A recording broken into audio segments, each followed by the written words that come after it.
வாங்க வாங்க சொந்தங்களே, இது உங்கள் சொதப்பல் ராணி.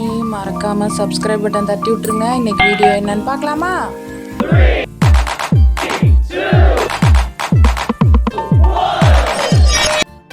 வணக்கம் சொந்தங்களே, எல்லோரும் எப்படி இருக்கீங்க? எல்லோரும் நல்லா இருப்பீங்கன்னு நினைக்கிறேன். நான் ஃபஸ்ட் டைமாக மார்னிங் விளாக் போடலான்னு இருக்கேன். ஒரு கோலத்தோடு ஸ்டார்ட் பண்ணலாம். மார்னிங் நான் ஸ்டார்ட் பண்ணும்போது நான் டே வந்து இது மூணுத்தையும் சாப்பிட்டுட்டு தான் ஸ்டார்ட் பண்ணுவேன். இன்றைக்கி பூரி தான் போட போகிறேன். பூரிக்கு மாவு பிசைஞ்சு வச்சுட்டு அதுக்கப்புறம் என் பொண்ணை போய் எழுப்பிட்டு அங்கே ரூமில் உள்ள ஜன்னல் ஓப்பன் பண்ணிவிட்டு அப்படியே வந்துடுவோம்.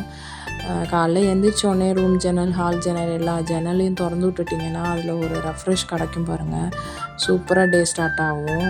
அதுக்கு முன்னாடி நம்ம ஃபஸ்ட்டு எழுந்திரிச்சோடனே ஒரு 2 விஷயம் பண்ணணும். என்னென்னா, தண்ணியில் ஃபஸ்ட்டு கை வைக்கணும். அப்புறம் தண்ணியில் போயிட்டு ஃபேஸ் வாஷ் பண்ணிவிட்டு உப்பை தொட்டு கும்பிட்டுட்டு நம்ம டேவை ஸ்டார்ட் பண்ணோன்னா அது நல்லது.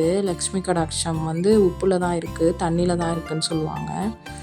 அதனால தான் நம்ம முன்னோர்கள் எந்திரிச்சோடனே வாசல் கூட்டுற பழக்கம் ஏற்படுத்தி வச்சுருக்காங்களோ என்னமோ தெரியல. இது என் பொண்ணுக்கு அவள் பல் விளக்கிட்டு வந்துட்டா. அதுக்கப்புறம் இல்லை குளிச்சுட்டு வந்துட்டா. அதுக்கப்புறம் ஒரு மில்க்கு, இது எப்படின்னா ஹார்லிக்ஸு சாக்லேட் ஃப்ளேவரு, அதை ஆட் பண்ணிவிட்டு அவளுக்கு கொடுத்துட்டு அதுக்கப்புறம் நான் என்னோடய வேலையை பார்க்க போயிட்டேன். அப்போ என் பொண்ணுக்கு எங்கள் அம்மா தான் தலை சீவிட்டு இருந்தாங்க. பேன் இருக்குது நிறையா அவன் தலையில். ஸ்கூல் போனால் எப்படி தான் இந்த பேன் வருதுன்னே தெரியல. இப்போ என் பொண்ணு காட்டுறேன், அவளோட ஃபேஸ் எவ்வளோ சந்தோஷமாக சிரிச்சுக்கிட்டே கிளம்புறா ஸ்கூலுக்குன்னு பாருங்களேன். இங்கே பாரு அழகி, இங்கே பாரு சிரி. ஈவினிங் ஆனால் ஜாலியாக வருவாங்க ஸ்கூல் விட்டு. இது பூரி குருமாவுக்கு உருளைக்கிழங்கு அவிச்சிட்டு அதை மசிச்சிட்ருக்கேன். அதுக்கு என்னென்னலாம் ரெடி பண்ணணுமோ அதெல்லாம் ரெடி பண்ணி வச்சுட்டேன். பூரி போடுறதுக்கு ஃபஸ்ட்டு அவளுக்கு மட்டும் ஒரு 5 பூரி ரெடி பண்ணிட்டேன். எங்களுக்கெலாம் அவள் ஸ்கூல் போனதுக்கப்புறம் தான் அதுக்கப்புறம் போடணும். அதுதான் ஃபஸ்ட்டு இஞ்சி பூண்டு இடிச்சிக்கலான்னு சொல்லிட்டு இஞ்சி பூண்டு இடிச்சிட்டேன். அதுக்கப்புறம் இஞ்சி பூண்டு பெருஞ்சீரகம் போட்டு தாளிச்சிட்டு பச்சை மிளகா, ஒரு காரத்துக்கு தகுந்த மாரி ஒரு 5 பச்சை மிளகா, ஒரு 2-3 வெங்காயம், ஒரு 2 தக்காளி எல்லாம் போட்டு நல்லா வதக்கிட்டு அதில் ஒரு 2-3 டம்ளர் தண்ணி ஊற்றிட்டு அது கொதி வந்தோடனே அந்த மசிச்சு உருளைக்கிழங்கு அதில் போட்டுட்டு மஞ்சத்தூள் போட்டுட்டு சொல்ல மறந்துட்டேன், தாளிக்கும் போது கடலப்பருப்பும் கொஞ்சம் சேர்த்துக்கணும்.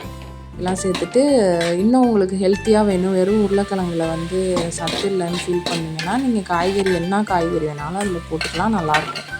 நான் பட்டாணியும் கேரட்டும் சேர்த்துக்கிட்டேன் அதில் எக்ஸ்ட்ரா உருளைக்கிழங்கோடு சேர்த்து. இன்னும் பீன்ஸு போடலாம். ஆனால் கோஸ் போட்டால் நல்லாயிருக்குமா என்னான்னு தெரியல. பீன்ஸ் ஆட் பண்ணிக்கலாம். குடமிளகாலாம் போட்டால் நல்லா இருக்காது. கேரட்டு, பீன்ஸு, பட்டாணி இதெல்லாம் போட்டுட்டு செஞ்சுட்டேன். கிரேவி ரெடி ஆகிடுச்சு.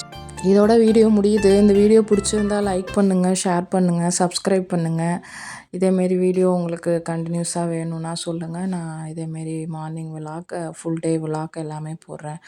ஓகே, பாய்.